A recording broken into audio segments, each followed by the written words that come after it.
ಶ್ರೀ ಗುರುಭ್ಯೋ ನಮಃ. ಹರಿ ಓಂ. ಓಂ ನಮೋ ಭಗವತೆ ವಾಸುದೇವಾಯ.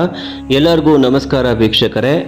ಈ ವಿಡಿಯೋದಲ್ಲಿ ನಿಮ್ಮೆಲ್ಲರಿಗೂ ಕೂಡ ಯಾರಿಗೆ ಅಸಿಡಿಟಿ ಪ್ರಾಬ್ಲಮ್ ಇದೆ ಅವರಿಗೆ ಒಂದು ಹೀಲಿಂಗ್ ಕೋಡ್ ಮುಖೇನ ಹೇಗೆ ನಾವು ಪರಿಹಾರ ಮಾಡ್ಕೋಬಹುದು, ಹೀಲಿಂಗ್ ಕೋಡ್ನ ನಾವು ಬರ್ಕೊಳ್ಳೋದ್ರಿಂದ ಹೇಗೆ ನಾವು ಅಸಿಡಿಟಿ ಸಮಸ್ಯೆಯಿಂದ ಮುಕ್ತವಾಗ್ಬೋದು ಅಂಥೇಳಿ ಈ ವಿಡಿಯೋದಲ್ಲಿ ನಾನು ತಿಳಿಸ್ಕೊಡ್ತಾ ಹೋಗ್ತೀನಿ.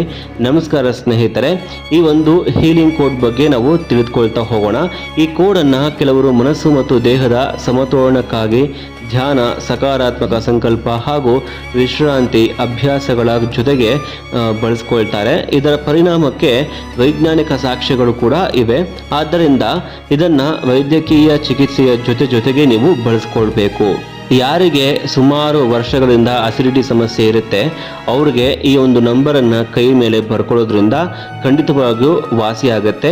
ಈ ಹಿಂದೆಯೂ ಕೂಡ ಹಲವಾರು ಜನ ಇದನ್ನು ಮಾಡಿ ಅವರ ಒಂದು ಅಸಿಡಿಟಿ ಸಮಸ್ಯೆಯನ್ನು ನಿವಾರಣೆ ಮಾಡಿಕೊಂಡಿದ್ದಾರೆ. ಈ ಸಂಖ್ಯೆಗಳನ್ನು ನಿಮ್ಮ ಎಡಗೈ ವೃಷ್ಠ ಜಾಗದಲ್ಲಿ ಇದನ್ನು ಬ್ಲೂ ಪೆನ್ನಲ್ಲಿ ನೀವು ಬರ್ಕೋಬೇಕಾಗತ್ತೆ. ಇದನ್ನು ನೀವು ಶಾಂತವಾಗಿ ಉಸಿರಾಟ ಕ್ರಿಯೆಯನ್ನು ಮಾಡಿ ಮನಸ್ಸನ್ನು ನೆಮ್ಮದಿಯಾಗಿರಿಸ್ಕೊಂಡು ನಂತರ ಹೀಲಿಂಗ್ ಕೋಡನ್ನು ನೀವು ಕೈಯಲ್ಲಿ ಬರ್ಕೊಂಡು 41 ಅಥವಾ 45 ಬಾರಿ ನೀವು ಚಾಂಟ್ ಮಾಡಬೇಕಾಗತ್ತೆ. ಈ ರೀತಿ ಮಾಡೋದ್ರಿಂದ ನಿಮಗೆ ಅಸಿಡಿಟಿ ಸಮಸ್ಯೆ ಏನೇ ಇರಲಿ ಅದು ನಿವಾರಣೆ ಆಗುತ್ತೆ. ಆ ಹೀಲಿಂಗ್ ಕೋಡ್ ಈ ರೀತಿ ಇದೆ: 548567 ಕನ್ನಡದಲ್ಲಿ ಹೇಳ್ತೀನಿ, 548567 ಇದನ್ನು ಹೀಗೆ ನೀವು ಓದಬೇಕು. 54 85 ಆ ರೀತಿ ಓದೋ ಹಾಗಿಲ್ಲ. ಸೊ 5 ಅಂದರೆ ದೇಹದಲ್ಲಿ ಸಮತೋಲನ ಅಂದರೆ ಬ್ಯಾಲೆನ್ಸಿಂಗ್ ಎನರ್ಜಿ ಅಂತ ಹೇಳ್ತೀವಿ. 4 ಅಂತಂದರೆ ಜೀರ್ಣಾಂಗಕ್ಕೆ ಶಾಂತಿಯ ಸಂಕೇತ ಅಂತ ಹೇಳ್ತೀವಿ. 8 ಅಂತಂದರೆ ನಮಗೆ ಒಂದು ಶಕ್ತಿ ಅಂತ ನಾವು ಹೇಳ್ತೀವಿ. 6 ಅಂತಂದಾಗ ಆರೋಗ್ಯ ಮತ್ತು ಆರೈಕೆ ಅಂತ ನಾವು ಹೇಳ್ತೀವಿ. 7 ಅಂತ ಬಂದಾಗ ಮನಸ್ಸಿನ ಶಾಂತಿ, ಆಂತರಿಕ ಜಾಗೃತಿ ಅಂತ ನಾವು ಹೇಳ್ತೀವಿ. ಮತ್ತೆ 4 ಅಂತಂದಾಗ ದೇಹದ ಮನಸ್ಸಿನ ಒಂದು ಸ್ಥಿರತೆ ಅಂತ ನಾವು ಹೇಳ್ತೀವಿ. ಮನಸ್ಸನ್ನು ಬಲಪಡಿಸ್ತಾ ಹೋಗುತ್ತೆ. ಇವಿಷ್ಟು ನಂಬರನ್ನು ನೀವು ಸೇರಿಸಿ ನಿಮ್ಮ ಎಡಗೈ ವೃಷ್ಠ ಜಾಗದಲ್ಲಿ ಬರ್ಕೊಂಡು 45 ಬಾರಿ ಪ್ರತಿದಿನ ನೀವು ಚಾಂಟ್ ಮಾಡ್ತಾ ಬನ್ನಿ. ಇದನ್ನು ಅನೇಕ ರೀತಿ ಉಪಯೋಗಿಸ್ಬೋದು.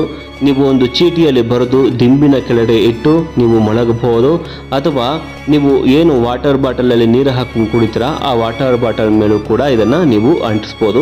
ಈ ರೀತಿಯಾಗೂ ಕೂಡ ನೀವು ಬಳಸ್ಕೊಂಡು ಅಸಿಡಿಟಿ ಸಮಸ್ಯೆಯನ್ನು ಹೋಗಲಾಡಿಸ್ಕೋಬೋದು. ಪ್ರತಿದಿನ ಕೆಲವು ನಿಮಿಷ ಈ ಕೋಡನ್ನು ಮನಸ್ಸಿನಲ್ಲಿ ಧ್ಯಾನ ಮಾಡಿ ಅಥವಾ ಚಾಂಟ್ ಮಾಡ್ತಾ ಹೋಗಿ. ಸರಿಯಾದ ಆಹಾರ, ಸಾಕಷ್ಟು ನೀರು, ಸಮಯಕ್ಕೆ ಊಟ ಮತ್ತು ವೈದ್ಯರ ಸಲಹೆಯನ್ನು ಪಾಲಿಸಿದರೆ ಉತ್ತಮ ಆರೋಗ್ಯದತ್ತ ನೀವು ಹೆಜ್ಜೆ ಇಡಬಹುದು.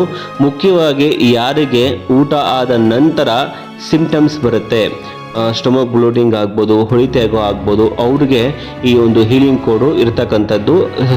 ಈ ಹೀಲಿಂಗ್ ಕೋಡು ಉಪಯುಕ್ತವಾಗುತ್ತೆ. ಊಟಕ್ಕೆ ಮುಂಚೆ ಯಾರಿಗೆ ಸ್ಟಮಕ್ ಪ್ರಾಬ್ಲಮ್ ಆಗುತ್ತೆ ಅದು ಗ್ಯಾಸ್ಟ್ರಿಕ್ ಟ್ರಬಲ್ ಅಂತ ನಾವು ಹೇಳ್ತೀವಿ.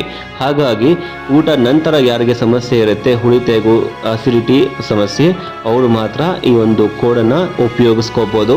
ಮತ್ತು ತಂಪಾದ ಆಹಾರವನ್ನು ಕಡಿಮೆ ಮಾಡಿ ಶುಂಠಿ, ಬೆಳ್ಳುಳ್ಳಿ, ಮೆಣಸನ್ನು ಹೆಚ್ಚಾಗಿ ನಿಮ್ಮ ಆಹಾರದಲ್ಲಿ ಉಪಯೋಗಿಸ್ತಾ ಬನ್ನಿ.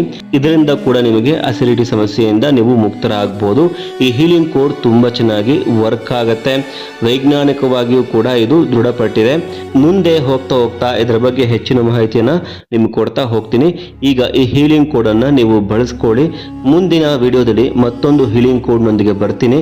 ನಿಮಗೆ ಯಾವ ಸಮಸ್ಯೆ ಇದೆ, ಯಾವ ಸಮಸ್ಯೆಗೆ ಹೀಲಿಂಗ್ ಕೋಡ್ ಬೇಕು ಅಂತ ಹೇಳಿ ಕಾಮೆಂಟ್ ಮೂಲಕ ತಿಳಿಸಿ. ನಾನು ಮುಂದಿನ ವಿಡಿಯೋದಲ್ಲಿ ಆ ಸಮಸ್ಯೆಗೆ ಹೀಲಿಂಗ್ ಕೋಡನ್ನು ನಾನು ತಿಳಿಸ್ತಾ ಹೋಗ್ತೀನಿ. ಎಲ್ಲರಿಗೂ ನಮಸ್ಕಾರ.